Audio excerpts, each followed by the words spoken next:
Good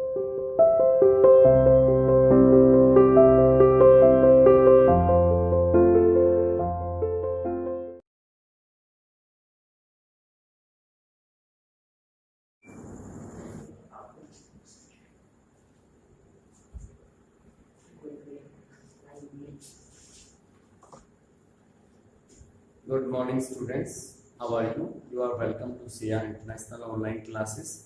आज का आपका असाइनमेंट नंबर 99 है। बौद्ध मीडियम के लिए टॉपिक है क्विट इंडिया मूवमेंट, भारत छोड़ो आंदोलन, जो कि महात्मा गांधी का सबसे बड़ा आंदोलन सिद्ध हुआ था। इसमें आम जनता ने बढ़ चढ़कर भाग लिया और अंग्रेजी साम्राज्य के नाक में दम कर दिया था। इसमें लाखों की संख्या में लोग जेलों में जाने को तैयार थे, हजारों की संख्या में लोगों को जेलों में डाल भी दिया गया था, बड़े बड़े नेताओं को गिरफ्तार करके जेल में बंद कर दिया गया था। फिर भी जो अंग्रेजी साम्राज्य था सिर्फ अपना दिखावा कर रहा था कि वो घबराने वाले नहीं हैं, लेकिन उस समय दूसरा विश्व युद्ध चल रहा था। तो दूसरे विश्व युद्ध के समय पर उनको भारत से मदद चाहिए थी, इसलिए क्रिप्स मिशन उन्होंने यहाँ पे भेजा। इसके अलावा क्रिप्स मिशन में लोगों को बहकाने का प्रयास किया, भारतीय लोगों को बहकाने की कोशिश की, लेकिन यह भी असफल हो गया। अब इधर से महात्मा गांधी जी ने यह आंदोलन शुरू कर दिया, तो दोनों तरफ अंग्रेजी साम्राज्य की तरफ बड़ी परेशानी का सबब पैदा हो गया। एक तरफ जापान का आक्रमण होने का पूरा चांस था इंडिया में, क्योंकि ग्रेट ब्रिटेन का दुश्मन था उस समय जापान, और जापान का हमला होने का पूरा चांस था, क्योंकि जापान ने बहुत से क्षेत्रों को जीत लिया था और उस समय बहुत ही आक्रामक सिद्ध हो रहा था।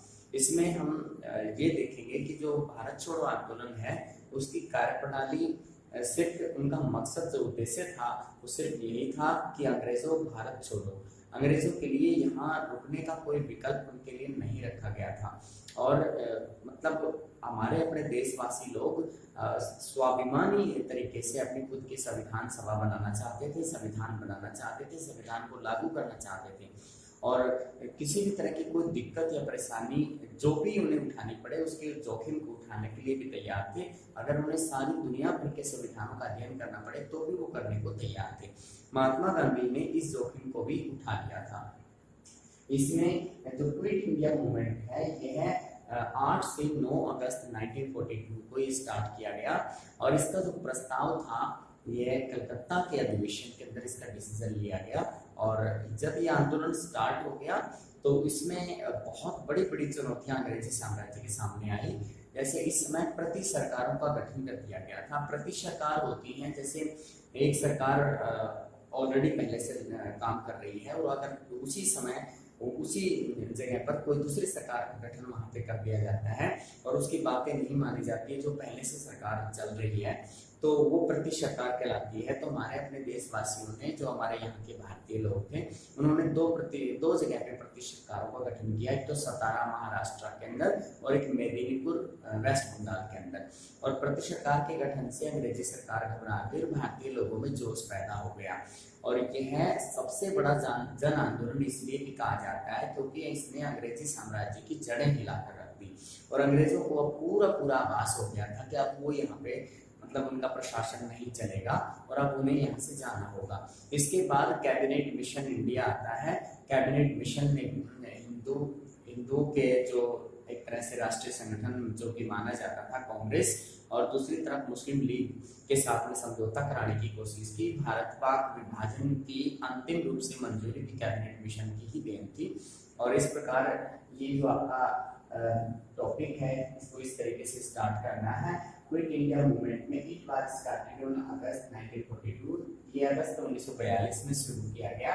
इसमें शुरुआत में धीरे धीरे इनकी लोकप्रियता कम थी, लेकिन बाद में इसकी लोकप्रियता बहुत अधिक हो गई। इसमें किसानों ने, मजदूरों ने, छात्रों ने, अध्यापकों ने, वकीलों ने, जो भी सरकारी पद पे काम कर रहे थे उन सब ने अपना सरकारी पद त्याग करके सरकार का समर्थन करना छोड़ दिया। जिस तरह का असहयोग आंदोलन में किया था ठीक वैसा ही किया। इन्होंने स्वदेशी आंदोलन को भी साथ साथ इसके अंदर भी चलाने की कोशिश की और विदेशी वस्तुओं का बहिष्कार किया। अंग्रेजी सामान की होली जलाई गई, यानी नफरत दिखाने का प्रयास किया। अंग्रेजों ने बनाए कानूनों को तोड़ने का काम किया। इसमें इस आंदोलन के अंदर महात्मा गांधी जी ने एक नारा दिया था, करो या मरो, डू एंड डाई। तो उन्होंने ये कहा कि अब मतलब चाहे अंत तक हमें ये आंदोलन चलाना पड़ जाए, लेकिन हमें अब आज़ादी चाहिए और उसके लिए कितना बड़ा जोखिम उठाने को हम तैयार हैं, और अगर इस दौरान हिंसा भी होती है तो भी वो हो जाए। तो महात्मा गांधी जी ने भी इनडायरेक्टली ये अंदेशा दे दिया था। The main reason for its beginning was that during the Second World War, Japan had occupied Burma.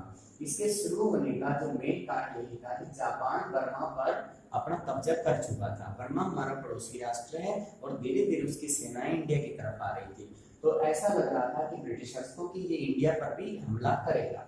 It was feared that Japan might attack India to harm the British interest. इसीलिए ऐसा महसूस हुआ, ऐसा डर महसूस हो रहा था कि जापान 100% इंडिया को जो नुकसान पहुंचाने के लिए इंडिया में, इसलिए क्योंकि ब्रिटिश हित जो यहाँ से जुड़े हुए हैं, अंग्रेजों के हित यहाँ से जुड़े हुए हैं, इसलिए यहाँ पर हमला जरूर करेगा। इस उद्देश्य से अंग्रेजों को पूरा आभास हो गया कि अब हमला होने वाला है। At this time, Congress passed a resolution. इस नगर कांग्रेस ने एक प्रस्ताव पास किया to start the Quit India movement. इसमें भारत छोड़ो आंदोलन से संबंधित, उसको शुरू करने के से संबंधित एक प्रस्ताव पास किया गया under the leadership of MK. Gandhi, और मोहनदास करमचंद गांधी के नेतृत्व में ये आंदोलन शुरू किया गया।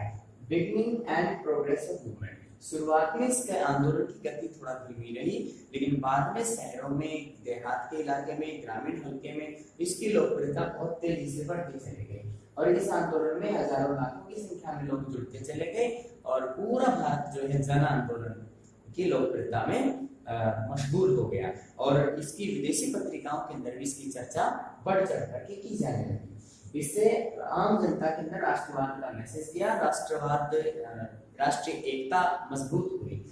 Significance of Indian national movement. अगर हम पूरे ही राष्ट्रीय आंदोलन की बात करें, जब से हमारा देश गुलाम हुआ है, यानी अंग्रेजों की राज की बात करें, 1857 की क्रांति से पहले 1757 के प्लासी के युद्ध से, और जब तक भारत आजाद हुआ 1947 तक, तो उस दौरान अगर कोई सबसे बड़ा जन आंदोलन था तो भारत छोड़ो आंदोलन था।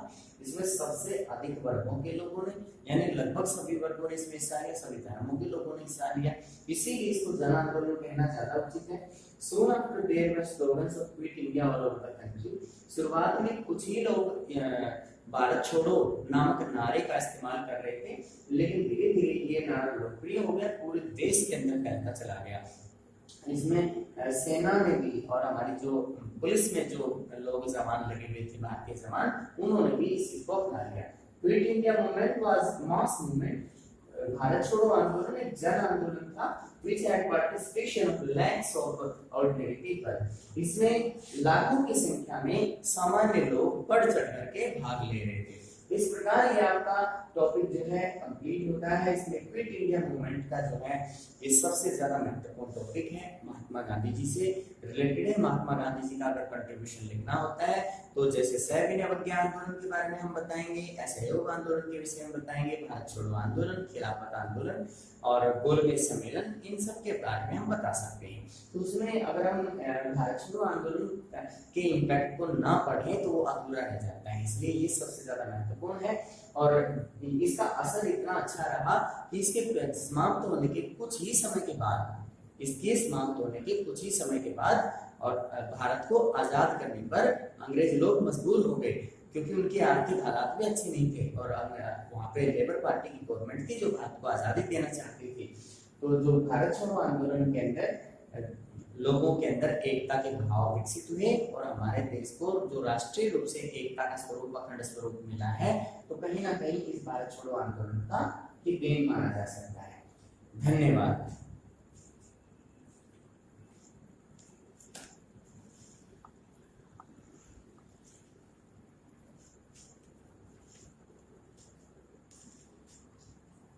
इसमें हम देखते हैं भारत छोड़ो आंदोलन के अंदर आम जनता ने और खास जनता ने, खास वर्ग मतलब एलाइड ग्रुप ने भी उतना ही बढ़ चढ़ करके हिस्सा लिया। पढ़े लिखे लोगों ने, कामगार मजदूरों ने, किसानों ने, उद्योगपतियों ने, हर व्यक्ति ने भारत छोड़ो आंदोलन के अंदर बढ़ चढ़ करके हिस्सा लिया।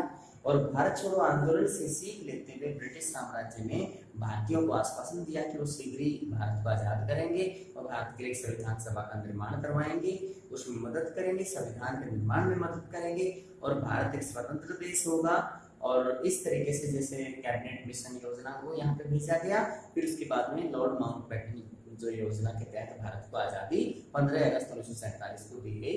तो भारत छोड़ो आंदोलन का जो इम्पैक्ट है बहुत ही जबरदस्त इम्पैक्ट है। ये असाइनमेंट 99 का ये टॉपिक आपका कंप्लीट है। धन्यवाद।